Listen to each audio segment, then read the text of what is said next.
This is ELEX, actually, not Alex. ELEX. Yeah, ELEX, that's the name.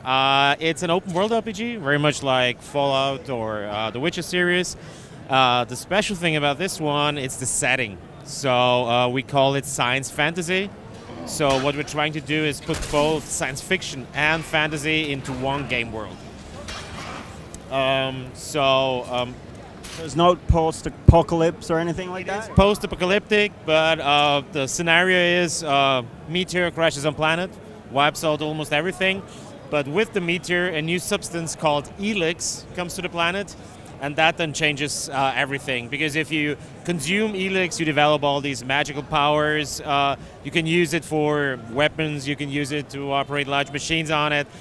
So basically you have this really dangerous world and everybody's after that element ELEX.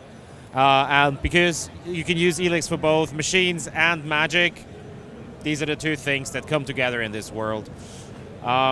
We've got a simulated game world here, meaning that we don't rely on scripting so much, but everything is driven through AI.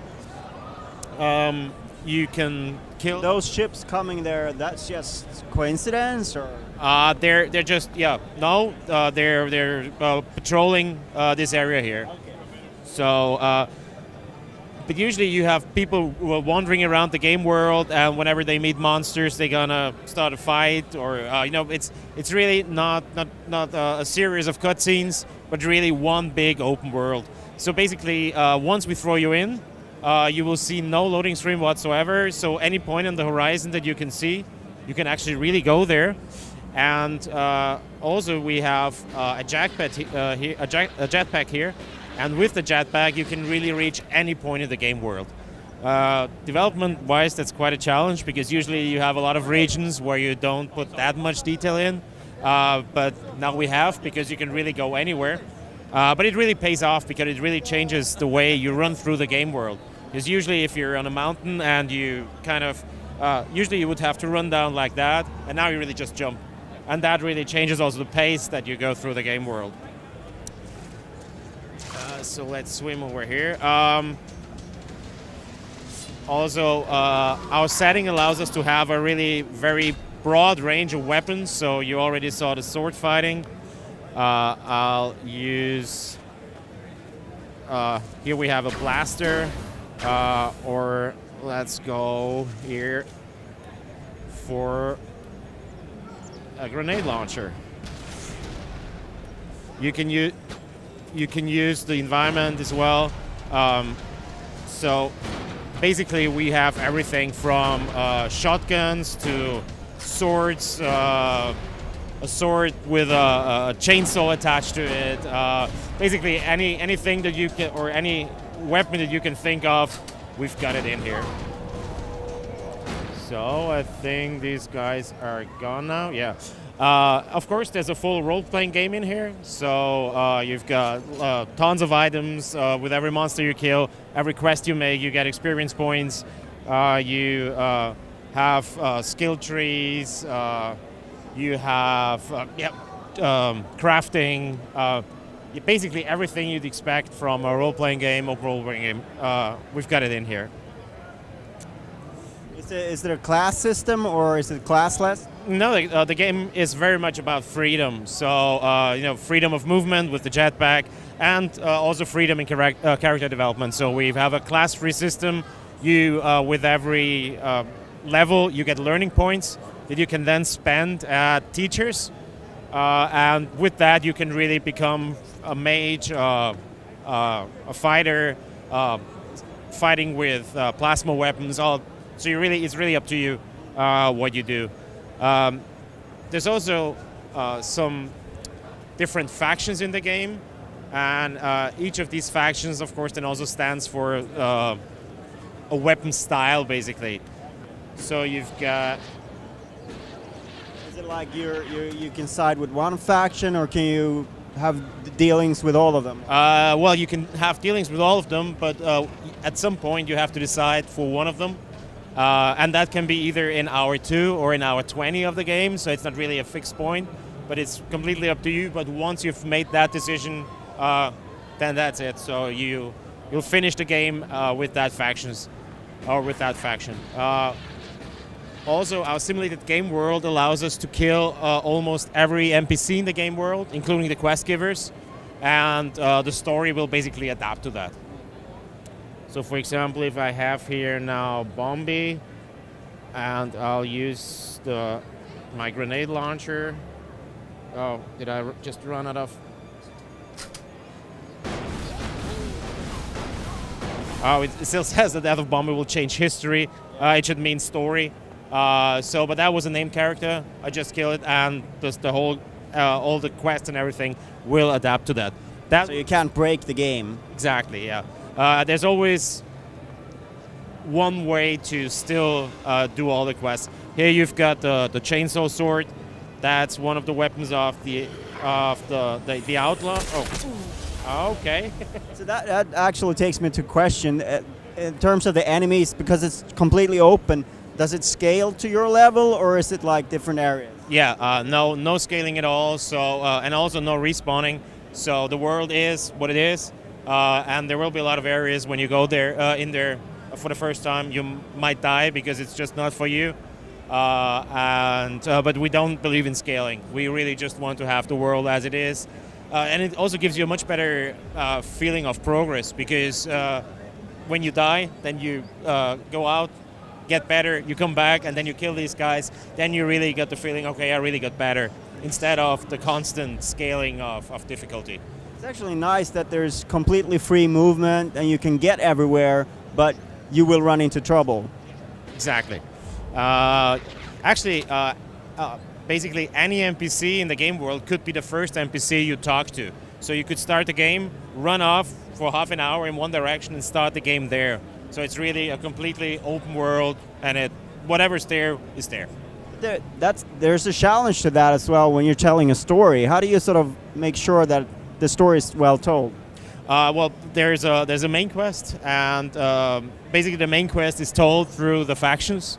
So that's why you have to join one faction at some point. Plus, there's a handful of characters that you can't kill.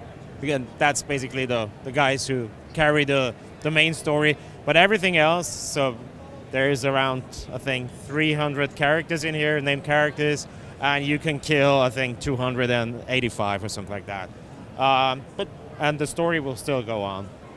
We've been making fantasy games for the last 20 years, and so we wanted to make something different now. And so, okay, how about a science fiction game? But we didn't want to alienate all the fans of our previous games. And so we said, okay, let's start with more a fantasy game. That's also where you start. There's one region, Idan, that's where the Berserkers live. It looks and feels more like a fantasy game. Then you go through the desert, that's Tavar. That has a little bit like a Mad Max feeling to it. Until you then get into, you have a volcanic region as well, and you've got all the snowy mountains where the Alps are. And that's where science fiction is. So we also take you on a journey from fantasy to science fiction, like we did during development, where we said. You can also have companions in the game. So there's up to 6 companions. You can have your own little base that you can just build up here. Also, the companions, they will have an opinion about what you're doing. So whenever you're doing something they will like you more. Or if they don't like what you do, then they're gonna leave you. Or if they really, really like what you do, there might be romance in here as well. So it's really that kind of big open thing here. So I noticed you picked some leaves there, crafting. What sort of crafting is there? Well, there's just all sorts of crafting basically. So you have potion brewing, you have improving your weapons, improving your armor. Also, you can enchant all of the stuff. So we always have everything is approachable from 2 sides. So either the magic side or the science fiction side, and that gives us a really broad range of possibilities. Also, from a crafting point of view, crafting is important, but it's not really everything like in Fallout. So we'd like to have more a middle ground between those two. I noticed the alpha sticker in the top left corner. What state is the game is right now? Where are you at in development? We've been in development for 2.5 years now, about that. And we've been in alpha now for 2 months, approximately. And we're looking at finishing it up this year. So we just finished English voice recordings, and yeah, with that we can now go into final polish. So what's the story of these creatures? Is that something to find out, or what's happened to this world? Basically, ELEX also causes mutations. So, and only people who have a really strong will, they can control it and then develop all these magical powers. But whoever can't will basically become a monster. So most of the creatures that we have in the game have been normal animals in the past, but they got exposed to ELEX, and then some mutations happened.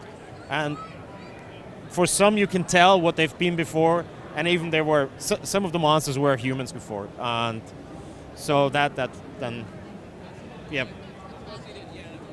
Are there little towns as well, or little towns, little settlements? Oh yeah, there are. So one of them you can see here. Basically, every faction has its headquarter or main town. And this one is the neutral one in the middle of the game. But yeah, and also the AI changes if you're inside a town or outside a town. So for example, outside a town there are no rules basically, but if you're in a town, you're not allowed to steal, you're not allowed to brawl, you're not allowed to kill. But if you do and somebody sees you doing it, they're gonna run to their chieftain and report you. And then you'll be known as a murderer, or you'll be known as a thief. And then you either have to pay, or they're gonna send bounty hunters after you. So until it's like a reputation system. Exactly, but only within the city. So you don't fuck up your whole game just because you do something wrong in one place. But yeah, especially if you're from a different faction, you could still live with that. So, and I understand this is coming out on PC and consoles, or? Yeah, exactly. Where it's PC, PlayStation 4, and Xbox One. It's good. All right, cool. I think we got a good look at it. Thank you so much for your time. Yeah, thank you so much.